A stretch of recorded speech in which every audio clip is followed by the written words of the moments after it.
में बताया ही कि संधारित्र एक ऐसा समायोजन है जिसमें हम किसी चालक के आकार में बिना परिवर्तन किए आवेश की मात्रा को बढ़ा सकते हैं ना।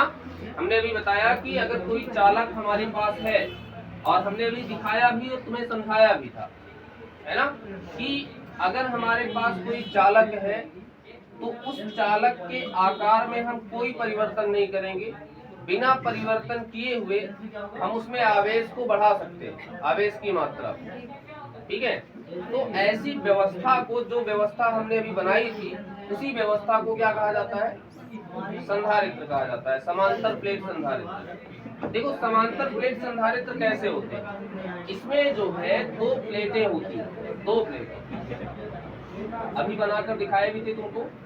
यहाँ दो प्लेटें होती हैं और दोनों प्लेटें एक दूसरे के आमने सामने रखी होती हैं, और इनकी शर्त ये होती है कि दोनों प्लेटें बराबर साइज की होनी चाहिए, बराबर लंबाई, बराबर मोटाई, बराबर चौड़ाई, सब कुछ इनका सेम होना चाहिए दोनों प्लेटों का। सब लोग ध्यान से समझे पूरी बात। समांतर प्लेट संधारित्र क्या होता है? इसमें दो प्लेटें होती हैं, दोनों प्लेटें बराबर लंबाई की होती हैं, बराबर क्षेत्रफल की होती हैं, बराबर मोटाई की होती हैं, सब कुछ बराबर होता है। इसमें अगर डिफरेंस कुछ होता है तो आवेश का होता है। आवेश का डिफरेंस इस प्रकार से होता है कि एक आवेश, एक प्लेट हमारी धनावेशित होती है और दूसरी प्लेट हमारी ऋणावेशित। इसी को कहा जाता है समांतर प्लेट संधारित्र। किसी को कोई समस्या बिल्कुल नहीं होनी चाहिए कि इसमें दो प्लेटें होंगी, ठीक है, एक प्लेट धनावेशित होगी, दूसरी प्लेट ऋणावेशित होगी, और दोनों प्लेटों के बीच की दूरी d होगी, या कुछ भी रख सकते हो, और उसके बाद में दोनों प्लेटें समान आकार की होनी चाहिए। तो इस पूरे अरेंजमेंट को, इस पूरी व्यवस्था को हम क्या कहते हैं? समांतर प्लेट संधारित्र कहते हैं। सब लोग समझ गए समांतर प्लेट संधारित्र क्या होता है? अब हमें इसकी धारिता पता करनी है। भाई इसकी धारिता क्या होती है? किसी प्लेट की धारिता तो निकालना हम लोग सीख लिए, C बराबर Q/V। लेकिन समांतर प्लेट संधारित्र पूरे की धारिता क्या होगी? पूरे अरेंजमेंट की, पूरे समायोजन की धारिता क्या होगी? ये हमको यहाँ पे प्रूफ करना है, निकालना है। ठीक है, तो कैसे निकाला जाए इनकी धारिता, ये देखना है। अभी तक हमें सिर्फ दो बातें पता चली कि हमारे पास दो प्लेटें हैं और दोनों प्लेटों में बराबर लंबाई है, बराबर क्षेत्रफल है, बराबर चौड़ाई है, मोटाई जो भी कुछ है, और उसके बाद में इसमें एक पर धन आवेश है और दूसरे पर ऋण आवेश है, और शर्त ये है कि जितना इधर धन आवेश होगा उतना ही इधर क्या होना चाहिए? ऋण आवेश होना चाहिए। समझ में आ रही है बात? ठीक है, अब हमको इसमें बताना क्या है? हमको यहाँ बताना है इसकी धारिता क्या होगी, इसकी धारिता। तो धारिता निकालने से पहले हम दोनों प्लेटों के बीच क्या लिखेंगे? प्लेटों के बीच वैद्युत क्षेत्र की तीव्रता निकालेंगे। अब ये कहाँ से पैदा हो गया? वैद्युत क्षेत्र की तीव्रता।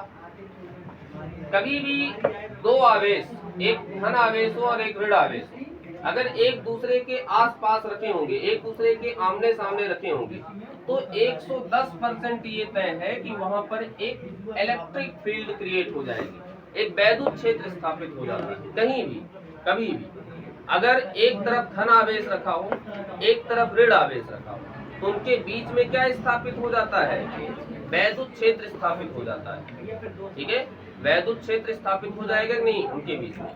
तो यहाँ पर धनावेश है, यहाँ पर ऋण आवेश है, इनके बीच में एक वैद्युत क्षेत्र स्थापित हो जाएगा। हम वही चाहते हैं निकालना कि भाई इनके बीच में कितना वैद्युत क्षेत्र होगा, और ये बात हमको गॉस की प्रमेय में बताई गई। दो प्लेटों के बीच वैद्युत क्षेत्र की तीव्रता, गॉस की प्रमेय का जो अनुप्रयोग था वहां समझाया गया था कि अगर दो प्लेटें होंगी तो उनके बीच वैद्युत क्षेत्र की तीव्रता कितनी होती है?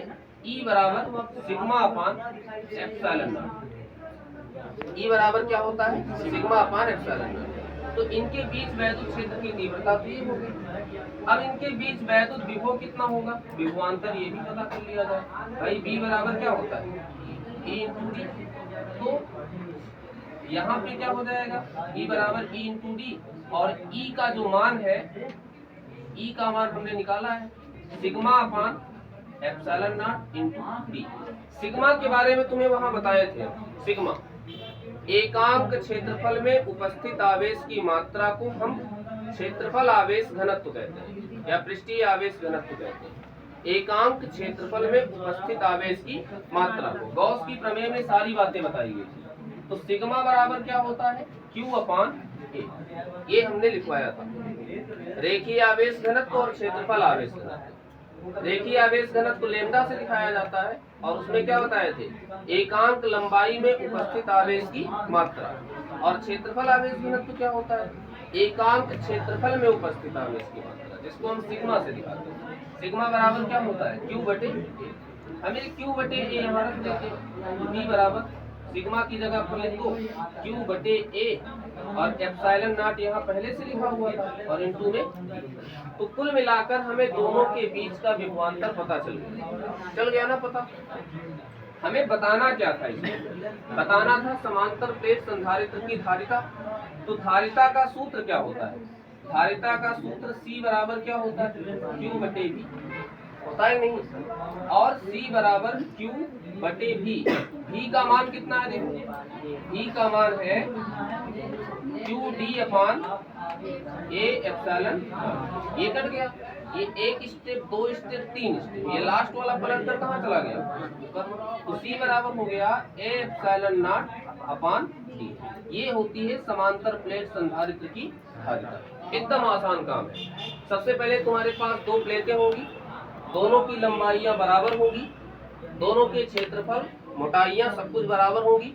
एक पर धन आवेश होगा, एक पर ऋण आवेश होगा। जितना इधर धन आवेश होगा उतना ही इधर ऋण आवेश भी होना चाहिए, कम ज्यादा नहीं होना चाहिए। ठीक है, तब ये समांतर प्लेट संधारित्र कहलाएगा।